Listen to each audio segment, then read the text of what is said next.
contre une équipe, pour un derby également de notre région, parce que c'est un pays que vous connaissez très bien, qui est proche du Sénégal, qui a beaucoup de choses en commun avec le Sénégal.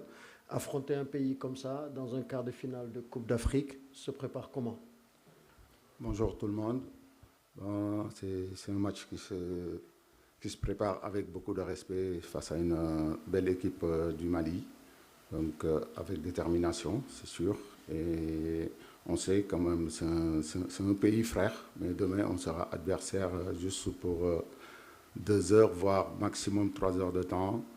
Donc voilà, ça sera un match de football. On va rester dans le cadre du football avec beaucoup de détermination. On sait qu'on aura en face une équipe engagée avec un défi physique qui va nous imposer un défi physique. C'est à nous d'être présents et aussi garder nos acquis parce que c'est une équipe qui a montré vraiment une force de caractère durant les huitièmes de finale en jouant en 10 et aller chercher cette qualification.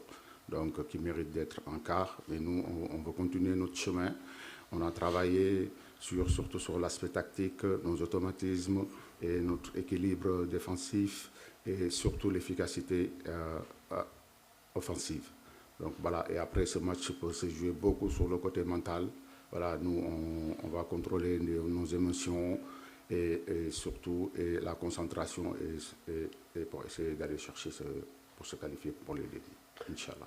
Pape, vous semblez prendre beaucoup de plaisir dans ce tournoi, dans cette compétition. Et avec vos coéquipiers, qu'est-ce que vous vous êtes dit pour mieux aborder cette rencontre face au Mali qui est quand même cruciale pour votre équipe? Bonjour à tous, j'espère que vous allez bien. C'est vrai qu'on prend énormément de plaisir. Avant chaque match, chaque entraînement, on écoute vraiment les consignes du coach. Donc je pense qu'on doit continuer sur notre lancée, c'est-à-dire faire ce qu'on sait faire, c'est-à-dire de jouer au football, de mettre du rythme. Et je pense que face à cette équipe du Mali, il faudra continuer à faire de ce qu'on fait de bien. Et voilà. Question? Vous avez le micro? Bonjour coach, Babacar Faye, BBC. Alors je voulais savoir, vous connaissez un peu le contexte du derby sous-régional. Est-ce que pour un entraîneur, est-ce qu'il y a un risque que ce contexte-là puisse prendre le dessus sur l'aspect tactique, sur le jeu? Oui, bonjour Babacar. De toute façon, on sait que ça sera un match difficile parce que quand même, on sait que c'est un derby. Et tout à l'heure, Ali lui a dit ça. Donc, il y a beaucoup de choses qui font que le Mali et le Sénégal, bon, c'est des pays frères. Moi, aujourd'hui, que je suis moitié malien, moitié sénégalais. Mais après, je suis professionnel. Et je suis à 1000% là pour le Sénégal, parce que je suis le sélectionneur du Sénégal. Avec le contexte de ce match, on sait un derby, ça se gagne. Et surtout si on veut aller loin, et nous, notre objectif, on le sait, on va aller le plus loin possible dans ce tournoi. Et face à une équipe comme le Mali, on sait que ça ne sera pas du tout facile. Mais après, c'est à nous de mettre tous les ingrédients de notre côté pour aller chercher cette qualification. Par ici.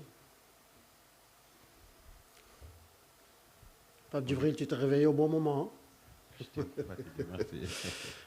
Alors, donc, il a déjà fait la présentation. C'est Pape Djibril Kaye du quotidien Soursoir, PDG du magazine Score 221. Alors, coach, nous allons jouer un match vraiment très, très important, une place en demi-finale, face à une équipe vraiment très athlétique. Tout à l'heure, le coach a dit que c'est une guerre. Hein, il va vers une guerre. Alors, qu'est-ce que vous répondez? Oui, le coach malien, bien évidemment. Qu'est-ce que vous répondez face à cette déclaration? Merci. Bonjour Pape Djibril. Pour moi, c'est un match de football. C'est pas une guerre. Le Mali et le Sénégal, ça peut pas être une guerre. Je pense que nous tous, assis ici, si on n'a pas de parents maliens, ou bien les Maliens, ils n'ont pas de parents sénégalais, ils ont un voisin malien. Donc je ne pense pas qu'on peut pas parler de guerre. Nous, on reste dans le cadre du football. On sait ce qu'on sait faire. On va essayer de le mettre en place et demain, espérons que ça va marcher. Voilà. Après moi, je ne peux pas. C'est comme aujourd'hui, on me dit de choisir mon père et ma mère. c'est difficile parce que ma mère est du côté du Mali et mon père est sénégalais. Donc, quand on parle de guerre sur un match de football, je préfère ne pas commenter.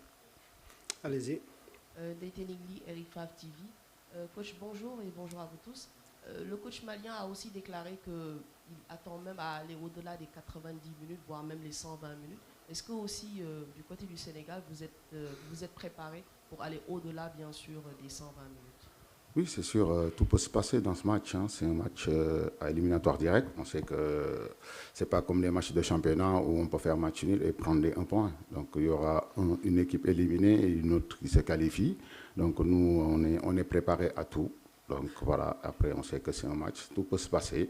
Et nous, c'est à nous de mettre tout ce qu'on a travaillé ce jour du match et rester concentré, engagé pour aller battre cette équipe du Mali. Ça va, combat à la dame. Bonjour, c'est Koumba Diakhatema de la télévision sénégalaise. On ne vous entend pas, combat. Oui, alors coach, le Mali a montré une grande résilience lors de son dernier match, précisément contre la Tunisie, réduit à 10, ensuite mené 1-0 et finalement l'équipe malienne s'est qualifiée. Comment votre équipe se prépare-t-elle à affronter une équipe dotée d'un tel mental, d'une telle force de caractère? Oui, c'est sûr que si on regarde sur le match précédent du Mali, ils ont montré une preuve de caractère, une preuve de solidarité, de jouer à 20-25 minutes du début de la partie pour jouer le reste du match jusqu'à 120 minutes à 10 et tenir face à une belle équipe aussi de la Tunisie qui n'arrête pas de montrer aussi des bonnes choses. Donc ça veut dire que cette équipe, il y a une solidarité.